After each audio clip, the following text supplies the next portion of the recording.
Depuis les attaques barbares contre le Mali du 25 avril dernier, on entend de plus en plus des voix s'élever pour accuser la Russie d'être incapable, de n'avoir pas pu aider le Mali et principalement les pays de l'AES à anticiper cette nouvelle attaque.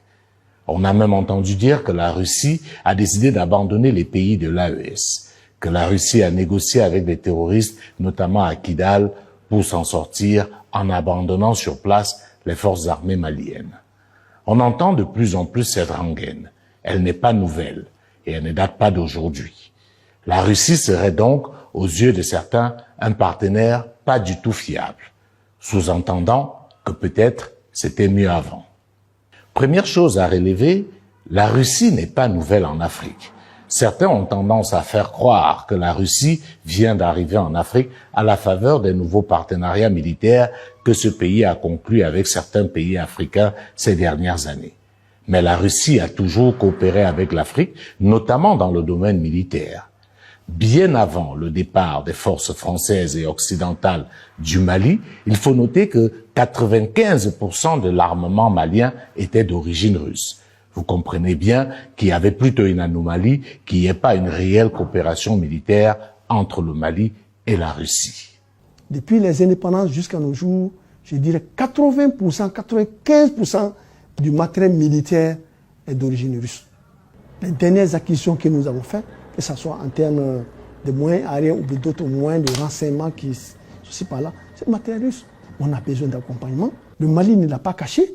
Il travaille avec des partenaires russes, des instituteurs russes, des formateurs russes qui sont là. Il est important pour nous aujourd'hui, avant d'aller plus loin, de comprendre très bien ce qu'il y avait avant.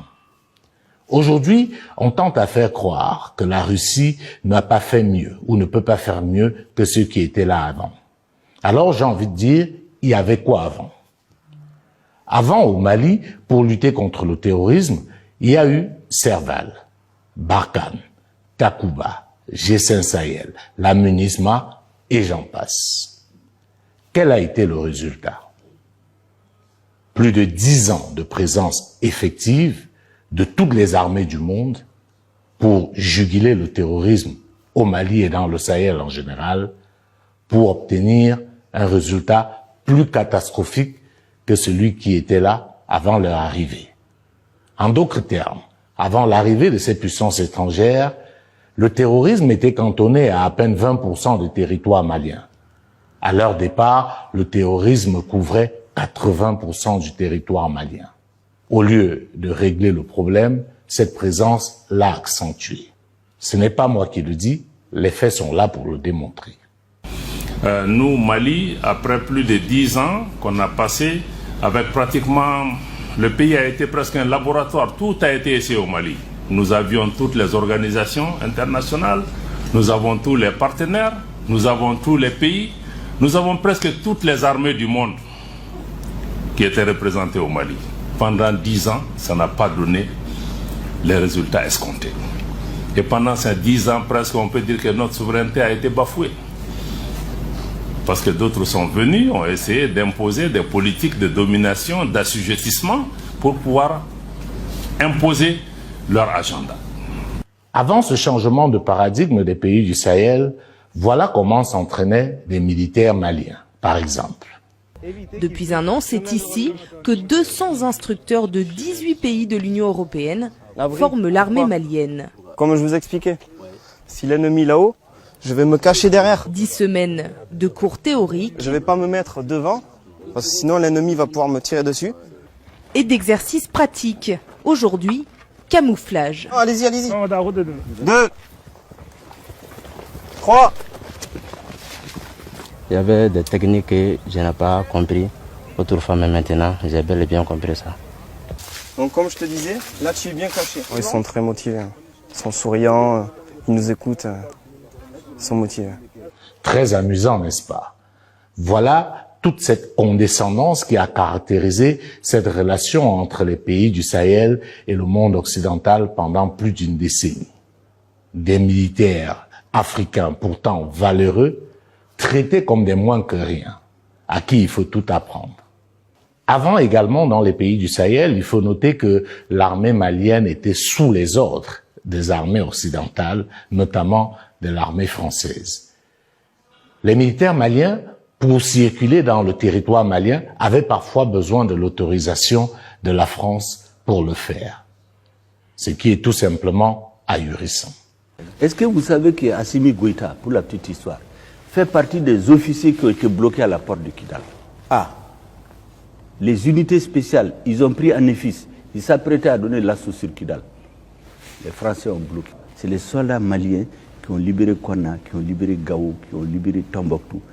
Arrivé à Néfis, c'est l'armée française qui leur a barré la route. C'est la mer des C'est réel ça que l'armée française a empêché d'entrer dans Kidal? C'est authentique. Avec quelle explication? Comment c'est expliqué qu'ils ne puissent pas rentrer dans une ville du Mali? Ils se sont opposés par les armes et l'ambassadeur de France, qui était là en ce moment, il s'appelait Christian Rouillet, pour avoir dit à son gouvernement, vous êtes en train de faire une faute. Ceux que vous soutenez ne sont pas représentatifs, ni dans la communauté Touareg, ni dans la communauté. Ne vous discréditez pas avec eux. 2 jours après, on l'a relevé. L'autre chose qu'il faut relever, c'est qu'avant, l'armée malienne ne pouvait même pas disposer des armes dont elle souhaitait. Même si les pays avaient de l'argent, on choisissait quelles armes leur vendre. Avant, ces armées n'avaient aucun contrôle sur le renseignement. Et quand on sait la connivence entre la France et notamment le FLA, on peut se demander quel type de renseignement la France donnait aux autorités maliennes à cette époque-là. Nous pouvons comme ça multiplier des exemples pour montrer ce qui se passait avant. Avec la Russie, qu'est-ce qui a changé? La première chose, c'est que le terrorisme a reculé, même si ça fait mal à certains de l'entendre. Ce nouveau partenariat a permis une montée en puissance des armées de l'AES de manière générale et principalement de l'armée malienne. C'est grâce à ce changement de paradigme qu'une ville comme Kidal a dans un premier temps pu être récupérée aux mains des terroristes.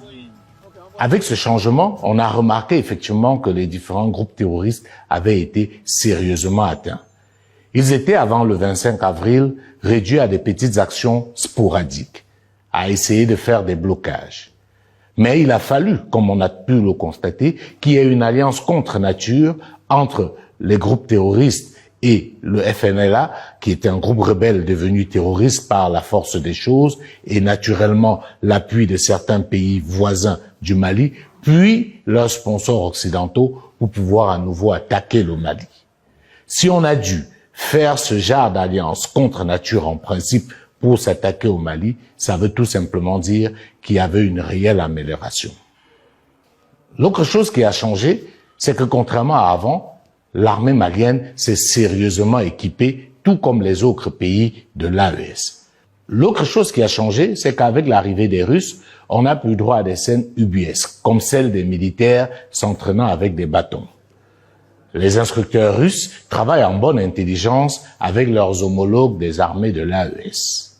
L'autre chose également qui a changé, c'est que l'initiative de la formation n'est plus simplement externe. On a réussi à briser ce mur de complexe qui voudrait que les militaires ou les hauts gradés des armées de l'AES soient des faire-valoir face à leurs homologues avec qui ils ont pourtant fait les mêmes écoles. Aujourd'hui, quand vous arrivez par exemple au Burkina Faso, l'initiative de la formation est réservée à des hauts gradés de l'armée burkinabé, ce qui est un changement très important. L'autre élément important à relever ici, c'est qu'il y a quand même un retour ou un gain de la dignité. C'était frustrant pour certains militaires de l'AES de voir des soldats français venir prétendre combattre à leur place. Ces soldats français ne maîtrisent pas le terrain mieux que les militaires qui demandaient juste à avoir des armes pour faire le travail. L'autre chose qu'il faut aussi relever, c'est que le fait de changer de paradigme a permis aux militaires maliens de retrouver un peu leur dignité. Ce matin, nous avons reçu pour mission d'escorter les journalistes jusqu'à Agnonon. Donc, toujours soyez vigilants et observez. Quand vous voyez des choses, rendez compte.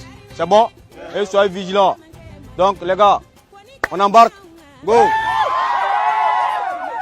C'était très frustrant pour eux de se retrouver en arrière-plan dans une guerre qui avant tout était la leur. Eux, ils connaissaient les enjeux. Ils savent pourquoi ils se battaient. Les militaires maliens aujourd'hui au front, tout comme les militaires burkinabés ou nigériens, savent pourquoi ils se battent.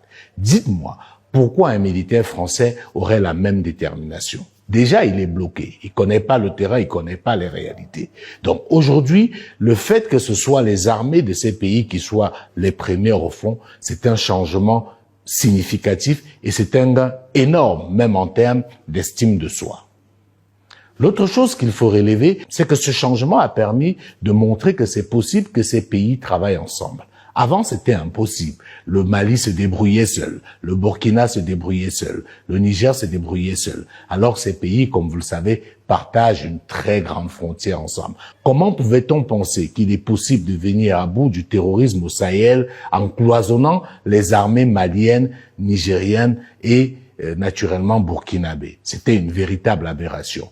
Aujourd'hui, l'AES travaille militairement ensemble. C'est possible aujourd'hui, dans la traque des terroristes, de partir du Mali au Burkina, au Niger, sans autre forme de procédure. Alors qu'à l'époque, si vous vous mettiez par exemple à courser des terroristes, vous devez être bloqué au niveau des frontières parce qu'il fallait avoir des autorisations et parfois de celui qu'on attend le moins à ce moment-là.